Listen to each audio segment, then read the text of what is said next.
Monu Manesar is one of the most notorious character if you see that has come up over the past few weeks because he not only belongs to Bajrang Dal but yes he is a cow vigilant. There are several cases and several videos that have gone viral on social media where Monu Manesar can actually be seen harassing and beating people on just a suspicion that they might be smuggling cows. Now, how did Monu Manesar get this fame? Remember, just a few months ago, we at CNN News 18 had covered this story extensively that two people, Junaid and Aslam, were actually picked up from the Mewat region and were burnt alive in Rajasthan in a bolero car. Their bodies were found in a bolero car. Now, since then, there was a lot of anger amongst the Muslim community against no action that has been taken against Monu Manesar. And yes, this Kalash Yatra, this Shobha Yatra that was supposed to be taken out, Monu Manesar actually came out in the open and posters were actually put out that Monu Manesar would be joining this Kalash Yatra, and that is something that infuriated the people, that made the people angry. And post that we saw the kind of violence that broke out, especially at the very location from where the Kalash Yatra was supposed to be taken out. And currently at the place at which I am reporting from is in Nuh, and this was one of the epicenter of the violence that broke out yesterday. If you could see in the visuals the manner in which absolutely there is absolute carnage that has broken out over here since yesterday. But yes, over the last 7 to 8 hours, what we have been told by the police that no new cases of violence has been recorded by the police. On the other hand, a peace committee meeting was called by the local administration just to make sure that the peace and law and order situation remains under control in this entire area. But yes, that peace committee meeting more or less remained inconclusive. Now another meeting has been called at 11 a.m. this morning, in which the top leaders of both the Hindu and Muslim groups would be called, and they would be requested to convince the people to not indulge in any sort of violence. Now, if that meeting will be conclusive, that is something that remains to be seen. But yes, the kind of violence that has broken out definitely raises a lot of questions on the local administration and the local police. Why was the permission to carry out a Shobha Yatra in such a communal sensitive area was given by the local administration? Why weren't there the requisite amount of security forces and booths, security personal booths on the ground just to make sure that the law and order situation remains under control? Because remember, this entire Mewat region is a region, especially this entire Nuh area, is an area that is heavily dominated by the Muslim population and that Muslim population that belongs to probably to the lowest category of the people who are residing over here, or the lowest strata of the society.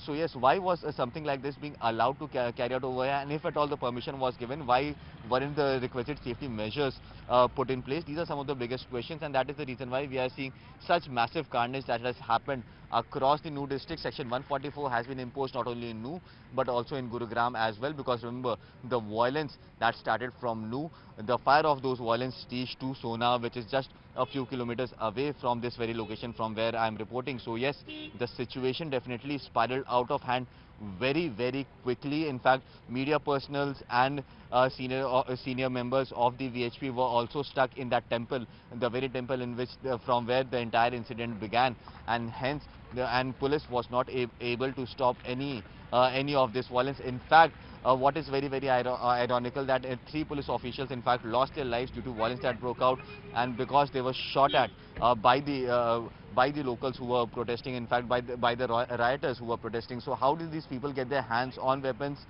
Even if those weapons are country made, how did these people get their hands on their weapons? These are some of the questions that still haven't been answered. At this point in time, the administration is focusing on maintaining law and order in this entire area. This area is absolutely peaceful at this point in time, but yes, tensions still prevail, and it remains to be seen what transpires in that meeting that will be happening at 11 a.m. and how will the senior leaders of both the Hindu and Muslim communities will be able to convince their people to not indulge in any sort of violence whatsoever. Mewat में शोभा यात्रा के दौरान हुए विवाद के बाद स्थिति काफी तनावपूर्ण है। इस वक्त मैं मौजूद हूं नूह के अंदर, और आप यहां तस्वीरों में देख सकते हैं कि किस कदर से यहां पर एक तरह से विवाद हुआ है। उस विवाद की ही वजह रही है कि आप देखें किस तरह से पुलिस की जो गाड़ियां हैं उनको तोड़ दिया गया है। ये जो गुरुग्राम पुलिस यहां आई थी मेवात पुलिस का साथ देने के लिए, मानेसर एसएचओ की गाड़ी है एक तरफ, दूसरी तरफ खेड़की दोला एसएचओ की गाड़ी है, जो कि दोनों दोनों ही गाड़ियों को कितनी बुरी तरह से क्षतिग्रस्त किया गया है। यहाँ ना सिर्फ लोगों पर हमला किया गया बल्कि पुलिस को भी टारगेट किया गया है, पुलिस के ऊपर भी हमला किया गया है। काफ़ी संख्या में यहाँ पुलिस मौजूद है, ना सिर्फ नूह की बल्कि गुरुग्राम से भी पुलिस को बुलाया गया है और दूसरे जिलों से भी पुलिस को यहाँ बुलाया गया है ताकि यहाँ की जो स्थिति है उसको एक तरह से संभाला जा सके। ये जो आप तस्वीरें देख रहे हैं ये नूह में हुए विवाद के बाद की तस्वीरें हैं। यहाँ कितना किस कदर एक तरह से हम कह सकते हैं कि जो विवाद हुआ है उसके बाद की स्थिति है। यहाँ काफ़ी लोगों को चोटें आई हैं, काफ़ी लोगों को यहाँ पर नुकसान हुआ है। पुलिस यहाँ पर मौजूद है, आप देख सकते हैं लोगों को खदेड़ने की जो कोशिश है वो की जा रही है। काफ़ी लोगों को यहाँ से हटाया भी गया है, लेकिन इसके ठीक अगर मैं आगे की बात करूँ जो कि नूह शहर जहाँ से शुरू होता है वहाँ पर भी काफ़ी संख्या में अभी भी जो उपद्रवी हैं वो मौजूद हैं, उनके हाथों में पत्थर हैं। और खबर यहाँ तक भी है, जो सूत्रों से हमें जानकारी मिली है कि वहाँ पर फायरिंग की घटना को भी अंजाम दिया गया है, बाकायदा पुलिस के ऊपर भी फायरिंग की गई है और जो लोग यहाँ शोभा यात्रा निकालने आए थे उनके ऊपर भी फायरिंग की गई है। बताया यही जा रहा है कि आज एक शोभा यात्रा जो है गुरुग्राम से निकली थी और उसे नूह में आना था। यहाँ पर एक मंदिर है, वहाँ पर उस शोभा यात्रा को आना था और उस दौरान ही ये विवाद पूरा जो है हुआ था, क्योंकि मोनू मानेसर को लेकर के अक्सर जो विवाद है वो रहा है और आज भी माना जा रहा है कि इसी वजह से जो विवाद है ये शुरू हुआ था। और उसके बाद मोनू मानेसर ने ये कहा था सोशल मीडिया के जरिए कि वो आज इस शोभा यात्रा में शामिल होने के लिए मेवात में जाएगा, लेकिन तभी होगी। अभी आप देखिए, ये देखिए गोलियों की आवाज़ आप सुनाई दे रही होंगी आपको। ये आगे की स्थिति है जहां फायरिंग की अभी भी आवाज आ रही है। पुलिस जो है आगे बढ़ने की कोशिश कर रही है ताकि जो आगे जो उपद्रवी जो मौजूद हैं उनको यहां से खदेड़ा जा सके, लेकिन अभी भी स्थिति काफी तनावपूर्ण है। पिछले 2 घंटे से मेवात के अंदर जो एक तरह से विवाद हुआ है उसमें काफी कुछ नुकसान हुआ है, काफी लोगों को चोटें लगी हैं और अभी तक आधिकारिक तौर पर हालांकि नहीं बताया गया है कि कितने लोग घायल हैं और कितने लोग अति गंभीर घायल हैं। लेकिन फिलहाल स्थिति काफ़ी तनावपूर्ण है और पुलिस प्रशासन कोशिश कर रहा है इसे संभालने की। ना सिर्फ नूह पुलिस बल्कि दूसरे जिलों की पुलिस को भी यहाँ पर बुलाया गया है।